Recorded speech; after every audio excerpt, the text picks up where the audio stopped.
ശരി, ശ്രീ മോഹൻ വർഗീസ്, ഇവിടെ അയോധ്യ വന്നതുകൊണ്ടാണ് അയോധ്യയിൽ ഈ കോൺഗ്രസിന് അതിനകത്തൊരു അഡ്വാൻറ്റേജ് കിട്ടുന്നുണ്ട്, അല്ലെങ്കിൽ പ്രതിപക്ഷത്തിന് അഡ്വാൻറ്റേജ് കിട്ടുന്നത്. അവിടെ ബി ജെ പിക്ക് ഉള്ളിൽ നിന്ന് തന്നെ പ്രശ്നമുണ്ട്, അല്ലേ? അതുപോലെ തന്നെ സംഘ് പരിവാറിൻ്റെ ഉള്ളിൽ നിന്ന് തന്നെയാണ് ഈ വിഷയം വെളിയിലേക്ക് വന്നിരിക്കുന്നത്. അതുകൊണ്ട് കോൺഗ്രസിന് അത് നോക്കി നിന്നുകൊണ്ട് തന്നെ ആ വിഷയം ആളിക്കത്തിക്കുന്നതിൽ വിജയിക്കാൻ പറ്റും. അപ്പോൾ അതാണ് ഞാൻ നേരത്തെ പറഞ്ഞത്, ഇപ്പോൾ അജയ് റായിയെ അങ്ങോട്ട് വിട്ടിട്ടുണ്ട്. അത് കോൺഗ്രസിൻ്റെ ഒരു തന്ത്രമായി കൂടായികയില്ല. ശ്രീ മഞ്ജുഷ്, ഈ കഴിഞ്ഞ 12 വർഷത്തിൽ, അത് മോദി യുഗം 2014 നരേന്ദ്രമോദി യുഗം തുടങ്ങിയതിന് ശേഷം ആദ്യമായിട്ടാണ് ഇത്രയും കാതലുള്ളൊരു വിഷയം കോൺഗ്രസിൻ്റെ മുന്നിൽ, അല്ലെങ്കിൽ ഇന്ത്യയുടെ പ്രതിപക്ഷത്തിൻ്റെ മുന്നിൽ വീണ് കിട്ടുന്നത്. നോക്കൂ, രാമക്ഷേത്രം ഒരു അച്ചുതണ്ടായിരുന്നു ബി ജെ പിയെ സംബന്ധിച്ചിടത്തോളം. ബി ജെ പിയുടെ ഹിന്ദുത്വ രാഷ്ട്രീയത്തിൻ്റെ ഒരു പില്ലർ തന്നെയായിരുന്നു, അച്ചുതണ്ട് തന്നെയായിരുന്നു രാമക്ഷേത്ര നിർമ്മാണവും രാമക്ഷേത്രവുമായി ബന്ധപ്പെട്ട കാര്യങ്ങളും. അവിടെ തന്നെയാണ്, തീക്കട്ടയിൽ തന്നെയാണ് ഉറും ഭരിച്ചിരിക്കുന്നത്. അത് തീരെ ലാഘവത്തിലെടുക്കാൻ ആവില്ല. അത് ബി ജെ പിക്ക് നന്നായി അറിയാം. തന്ത്രശാലികളായ ബി ജെ പി നേതാക്കൾക്ക് ഇതേക്കുറിച്ച് വ്യക്തമായ ധാരണയുണ്ട്. അത് മാത്രമല്ല, അവർ പേടിക്കുന്നത് കോൺഗ്രസിനെ അല്ല. ഇവരാരും കോൺഗ്രസ് അല്ല ഇത് മുന്നോട്ട് കൊണ്ടുവന്നത്. ഇതിനകത്ത് ട്രസ്റ്റിനുള്ളിൽ നിന്ന് തന്നെയാണ് ഈ പൂച്ച പുറത്ത് ചാടിയിരിക്കുന്നത്. അങ്ങനെയെങ്കിൽ ഏറെ ഭയക്കേണ്ടതുണ്ട്. കാരണം ഇവിടെ യോഗി ആദിത്യനാഥിൻ്റെ കസേര ദുർബലമായാൽ, യഥാർത്ഥത്തിൽ യു പിയിലെ ബി ജെ പി ഭരണം ഏതെങ്കിലും കാരണവശാൽ അവസാനിച്ചാൽ, നഷ്ടപ്പെട്ടാൽ, ഡൽഹിയിലേക്കുള്ള വാതിലാണ് ഉത്തർപ്രദേശ്. എക്കാലത്തും ഉത്തർപ്രദേശ് ഭരിക്കുന്ന രാഷ്ട്രീയ കക്ഷി ഡൽഹിയിൽ മേധാവിത്വം പുലർത്തും. ഇതാണ് യഥാർത്ഥത്തിൽ സംഭവിച്ചുകൊണ്ടിരുന്നത്. ഇവിടെയാണ് പ്രതിപക്ഷത്തിൻ്റെ ഒരു സാധ്യത. അത് മാത്രമല്ല, ഇപ്പം യോഗിയെ തളയ്ക്കാനാവുമോ എന്ന ചിന്ത ചിലരുടെയെങ്കിലും മനസ്സിലുണ്ട്. യോഗി വിചാരിക്കുന്നത് ഒരുപക്ഷെ അങ്ങനെയുമല്ല. തനിക്ക് ഏതെങ്കിലും കാരണവശാൽ പ്രധാനമന്ത്രി പദത്തിലേക്ക് ഒരു നോട്ടമുണ്ടെങ്കിൽ, അവിടെ എത്തിപ്പറ്റണമെങ്കിൽ, അവിടെ മോദിയുടെ മനസ്സിൽ ഒരുപക്ഷെ യോഗി ആവണമെന്നില്ല. ഇനി അമിത്ഷാ ആണ് എങ്കിൽ അവിടെ തനിക്കും ചിലത് ഇവിടെ തെളിയിക്കാനുണ്ട്. അപ്പം അതുകൊണ്ട് ബി ജെ പിക്ക് ഉള്ളിൽ തന്നെ മോദിക്ക് ശേഷം ആര് എന്ന ഒരു ചിന്ത കഴിഞ്ഞ 2 വർഷം മുൻപുണ്ടായി. അത് വീണ്ടും ഒരിക്കൽ കൂടെ സർഫസ് ചെയ്ത് വരികയാണ്. രാമക്ഷേത്രത്തിലെ അഴിമതിയൊക്കെ അതിൻ്റെ പശ്ചാത്തലമായി വരികയാണ്. ആ ഒരു അവസരം ബി ജെ പിക്ക് ഉള്ളിൽ തന്നെ ഒരു ചെറിയ വിള്ളലെന്ന് പറയാനാവില്ല, ചെറിയ ആശയക്കുഴപ്പം ഉണ്ടായെങ്കിൽ മാത്രമേ കോൺഗ്രസിനോ പ്രതിപക്ഷത്തിനോ അത് മുതലെടുക്കാൻ കഴിയൂ. അത്ര അന്തരീക്ഷം ഉണ്ടായപ്പോഴാണ്, ആലിങ്ക പഴുത്തപ്പോൾ കാക്കയ്ക്ക് വായ്പുണ്ടെന്ന് പറയുന്നത് പോലെ, അത്രയും അനുകൂലമായ സാഹചര്യം ഉണ്ടായപ്പോൾ രാഹുൽ ഗാന്ധി മുന്നിൽ നിന്ന് നയിക്കേണ്ട, രാഹുൽ ഗാന്ധി എവിടെ അതാണ് വേണമെങ്കിൽ കോൺഗ്രസ്സുകാരൊക്കെ വളരെ രഹസ്യമായിട്ട് പറയുന്നൊരു കാര്യമുണ്ട് ഇപ്പോൾ. അത് രാഹുൽ ഗാന്ധി മുന്നിൽ നിന്ന് അയോധ്യ വിഷയമൊക്കെ, ഈ അഴിമതി വിഷയമൊക്കെ പറഞ്ഞാൽ, ഇത് രാഹുൽ ഗാന്ധി മറ്റൊരു വിഷയമായി ഇറങ്ങിയിട്ടുണ്ട്, SIR പറഞ്ഞിറങ്ങി, അതുപോലെ വോട്ടർ പട്ടിക വോട്ട് ചോരി എന്ന് പറഞ്ഞുകൊണ്ട് ഇറങ്ങി, അതുപോലെ ഒരു മേപ്പടിയാണ് ഇതും എന്ന് പറഞ്ഞുകൊണ്ട് ലാഘവത്തോടുകൂടി ബി ജെ പി അതിനെ തള്ളിക്കളയും. അതുതന്നെയാണ് ഞാൻ പറഞ്ഞത്. അതുകൊണ്ട് കോൺഗ്രസിന്റെ ഒരു തന്ത്രപരമായ നീക്കം കൂടി ആകാം. അതുകൊണ്ടാണ് ഇപ്പൊ രാഹുൽ ഗാന്ധി തൽക്കാലത്തേക്ക് ലീവ് എടുത്ത്, അല്ലെങ്കിൽ മാറി നിൽക്കട്ടെ. പക്ഷെ മറ്റു വിഷയങ്ങൾ അങ്ങനെയല്ല. ഇപ്പോൾ പരീക്ഷാ ക്രമക്കേട് അത് നീറ്റിൽ ഒതുക്കാൻ പറ്റുകയില്ലല്ലോ. അത് CBSE വിഷയമൊക്കെ അതിനകത്ത് ഉണ്ടായിരുന്നു. അപ്പോൾ ഈ വിഷയവും ഏറ്റെടുക്കുന്നതിലായിരുന്നു ആർജവം കാട്ടേണ്ടത് കോൺഗ്രസ്. പക്ഷെ അത് ഈ ലീവിൽ പോകുന്നതിന് മുൻപ് രാഹുൽ ഗാന്ധി ചെയ്തിരുന്നു, അല്ലേ? ജൂൺ 17 മുൻപ് ഈ വിഷയം വന്നിരുന്നു.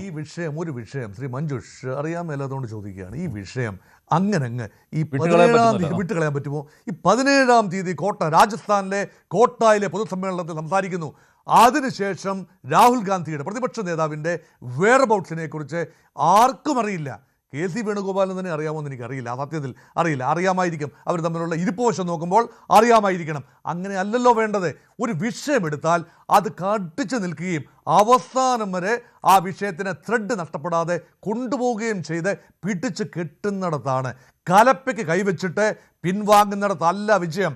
എന്ന് പറഞ്ഞാൽ നീറ്റ് വിഷയം ഏറ്റെടുത്താൽ ധർമ്മേന്ദ്ര പ്രധാൻ്റെ രാജി ചോദിച്ച് വാങ്ങുന്നത് വരെ എനിക്ക് വിശ്രമമില്ല എന്ന് പറഞ്ഞ് മുന്നോട്ട് പോകേണ്ട ആളാണ്. ഇപ്പോൾ നെറ്റ് പരീക്ഷ കുളമായില്ലേ? അവിടെയും ചോദ്യങ്ങളിൽ തെറ്റുകുറ്റങ്ങളുണ്ടായി, തെറ്റായ ചോദ്യങ്ങളുണ്ടായി. അപ്പം നീറ്റ് മാത്രമല്ല, നെറ്റും എല്ലാ വിഷയങ്ങളും, ഹയർ സെക്കൻഡറി പരീക്ഷയും എന്ന് വേണ്ട സകല പരീക്ഷാ സംവിധാനത്തിൻ്റെ വിശ്വാസ്യത കളങ്കപ്പെട്ടു. അപ്പം യുവഹൃദയങ്ങളിൽ, നാളുകളിലെ പ്രതിപക്ഷത്തെ എങ്ങനെ നമ്മൾ കാണും? യുവജനങ്ങളല്ലേ, വിദ്യാർത്ഥികളല്ലേ, അവരെ ബാധിക്കുന്നൊരു വിഷയത്തിൽ പ്രതിപക്ഷത്തിന് അഭിപ്രായമില്ല എന്ന് പറഞ്ഞു കഴിഞ്ഞാൽ എങ്ങനെയാണ് കോൺഗ്രസ് പാർട്ടിക്കും പ്രതിപക്ഷത്തിനും മുന്നോട്ട് പോകാനാവുക? അതുകൊണ്ടാണ് പറയുന്നത്, ഈ മിന്നി മിന്നി കത്തുന്ന ഒരു പ്രതിപക്ഷ നേതാവിനെ അല്ല ഇന്ത്യ ആഗ്രഹിക്കുന്നത്. ഈ ശ്രീ ആനന്ദ് കൊച്ചുകൂടി പറഞ്ഞത് വളരെ ശരിയാണ്. കഴിഞ്ഞ 2 വർഷം മുൻപ് വരെ അദ്ദേഹം പ്രതിപക്ഷത്തെ ഒരു മുഖമായിരുന്നു, ഒരു MP മാത്രമായിരുന്നു, കോൺഗ്രസിൻ്റെ നേതാവാണ്, കോൺഗ്രസിൻ്റെ AICCയുടെ മുൻ അധ്യക്ഷനാണ്. ഇന്ന് അദ്ദേഹം അതല്ല. ശ്രീ രാഹുൽ ഗാന്ധി ക്യാബിനറ്റ് റാങ്കുള്ള ആളാണ്, പ്രതിപക്ഷ നേതാവാണ്. അവിടെ ഔദ്യോഗികമായ റെസ്പോൺസിബിലിറ്റി ഉണ്ട്. അത് ഔപചാരിക LOP എന്ന് പറയുന്നത് ഔപചാരികമായ ഒരു പ്രതിപക്ഷ ഒരു മുഖമാണ്. അപ്പോൾ 2 വർഷം മുൻപ് വരെ അദ്ദേഹത്തിന് ലീവ് എടുത്ത് മുങ്ങാമായിരുന്നു. ഇപ്പോഴത് എങ്ങനെ നോക്കിയാലും അത് സാധിക്കുന്ന ഒരവസ്ഥയിലല്ല. അപ്പോഴാണ് he is conspicuous by his absence. അത് എനിക്ക് എങ്ങനെ നോക്കിയിട്ടും വിശദീകരിക്കാൻ കഴിയുന്നില്ല. കോൺഗ്രസ് പാർട്ടിയുടെ പ്രതിനിധികൾ ചർച്ചയിൽ പങ്കെടുത്തില്ല എന്ന് പറയുമ്പോൾ അത് തന്നെ ഒരു സൂചനയല്ലേ?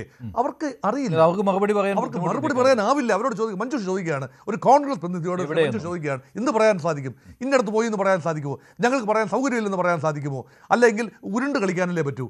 അതുകൊണ്ടാണ് ഒരുപാട് പേരെ കോൺഗ്രസ്സുകാരെ ബുദ്ധിമുട്ടിലാക്കുന്ന ഒരു പരിപാടിയുമായി ശ്രീ രാഹുൽ ഗാന്ധി എന്ന പ്രതിപക്ഷ നേതാവ് ഇറങ്ങുന്നത് ശരിയല്ല എന്നാണ് എൻ്റെ അഭിപ്രായം. ശരി ശ്രീ, അതങ്ങനെ ശ്രീ ഡോക്ടർ ജി വേണുഗോപാൽ, ഇങ്ങനെ ഗൗരവമില്ലാത്ത രീതിയിൽ ഈ വിഷയത്തെ എന്തുകൊണ്ടാണ് കോൺഗ്രസ് പാർട്ടി കാണുന്നത്? താങ്കൾ എന്താണ് അതിനെക്കുറിച്ച് മനസ്സിലാക്കുന്നത്? ഇപ്പോൾ നേരത്തെയും രാഹുൽ ഗാന്ധിക്കെതിരെ ഇത്തരത്തിലുള്ള വിമർശനങ്ങൾ വരാറുണ്ട്. അതുമാത്രമല്ല, ചില വീഡിയോ ദൃശ്യങ്ങൾ പോലും ഇക്കാര്യത്തിൽ വന്നിട്ടുള്ളതാണ്. അദ്ദേഹം വിദേശത്ത് ഉള്ള സ്ഥലങ്ങൾ, അവിടെ നിന്നുള്ള വീഡിയോ ഒക്കെ വന്നിട്ടുള്ളതാണ്. ചിലത് ഫേക്കായിരുന്നു. ഇത് ഇങ്ങനെ ആവർത്തിക്കുന്നത് തടയുവാൻ, അല്ലെങ്കിൽ അത് ഒഴിവാക്കുവാൻ എന്തുകൊണ്ട് കോൺഗ്രസ് പാർട്ടി ശ്രമിക്കുന്നില്ല? അതിന് വ്യക്തമായിട്ടുള്ള മറുപടി കോൺഗ്രസിന്റെ നേതൃപരമായ ദുർബലതയാണ് ഇതിനെല്ലാം കാരണം. ഈ പ്രതിപക്ഷ നേതാവ് ആകുന്നതിന് മുമ്പ് തന്നെ കോൺഗ്രസ് പാർട്ടിയുടെ വൈസ് പ്രസിഡന്റും പ്രസിഡന്റുമായി കഴിഞ്ഞ ഒരു 20 വർഷമായിട്ടെങ്കിലും രാഹുൽ ഗാന്ധി കോൺഗ്രസ് പാർട്ടിയുടെ മുകൾ തട്ടിൽ തന്നെയാണ് നിൽക്കുന്നത്. അൺചലഞ്ച്ഡാണ്. ആരെങ്കിലുമൊക്കെ എതിർത്തിട്ടുണ്ടെങ്കിൽ അവരൊക്കെ പുറത്തുപോയി. ഇപ്പോൾ എതിരാളികളില്ല, കൂടുതലും പുകഴ്ത്തുന്ന ആൾക്കാർ മാത്രമേ ഉള്ളൂ. അവരെ കേൾക്കുക എന്നുള്ളതിനപ്പുറം കഴിവുള്ള ആൾക്കാർ നിലനിൽക്കുന്നില്ല. നമ്മൾ തന്നെ കണ്ടു, ഇന്നിപ്പോൾ മനീഷ് തിവാരിയുടെ നിലപാട്, അദ്ദേഹത്തിന് സ്ഥാനം കൊടുത്തിട്ടില്ല, മുറുമുറുപ്പ് അദ്ദേഹത്തിന്റെ ഭാഗത്തു നിന്നുണ്ട്. ശശി തരൂരിനെ കുറിച്ച് പല അഭിപ്രായങ്ങൾ പല ആൾക്കാരും പറയുന്നുണ്ട്. അപ്പോൾ കഴിവുള്ള ആൾക്കാർ നിൽക്കുന്നില്ല, ആ നിലയ്ക്ക് എത്തിക്കഴിഞ്ഞു. എന്നാൽ നേതൃത്വത്തിന്റെ ഏറ്റവും മുകളിൽ നിൽക്കുന്ന ആളാകട്ടെ സന്ദർഭത്തിനനുസരിച്ച് ഉയരുന്നില്ല. ഇപ്പൊ സംഘടനാപരമായി കോൺഗ്രസ് ദേശീയ തലത്തിൽ വളരെ ദുർബലമാണ്. അപ്പൊ അതുകൊണ്ട് പ്രതിപക്ഷ നേതാവ് എന്നുള്ളത് മാത്രമല്ല, പാർട്ടിയുടെ വൈസ് പ്രസിഡന്റും പ്രസിഡന്റുമായി ദീർഘകാലമായി ഇന്ത്യൻ രാഷ്ട്രീയത്തില് ഏറ്റവും ശോഭിക്കുന്ന നിലയിൽ BJPക്ക് ബദലായി നിൽക്കേണ്ട ഒരു സംഘടന, എത്രയോ വലിയ പാരമ്പര്യമുള്ള ഒരു പാർട്ടി സംഘടന, സ്വാതന്ത്ര്യ സമരത്തിൽ ഏറ്റവും വലിയ സമര ജ്വാലയായി നിന്ന ഒരു സംഘടന, അത് കഴിഞ്ഞുണ്ടായ മാറ്റങ്ങൾ, പിന്നീട് നെഹ്റു യുഗത്തിന് ശേഷം ഇന്ദിരാഗാന്ധിയുടെ സമയത്തുണ്ടായ വലിയ പിളർപ്പിന് ശേഷം വ്യക്തിപൂജയിൽ അടിമപ്പെട്ടു പോയി അതിന്റെ ഏറ്റവും മോശപ്പെട്ട സാഹചര്യത്തിലേക്ക് ഇന്ന് വന്ന് നിൽക്കുന്നു ഗ്രൂപ്പുകളും. ഇപ്പോൾ ദേശീയ തലത്തിൽ വലിയ ഗ്രൂപ്പുകളൊന്നുമില്ല, അങ്ങനെ എതിർക്കാൻ വലിയ ഗ്രൂപ്പില്ല. ഞാനിതിനെ സംഘടനാപരമായ ക്രൈസിസ് ആണ്. കൂടുതൽ വാർത്തകൾക്ക് News 18 Keralam YouTube channel subscribe ചെയ്യുക.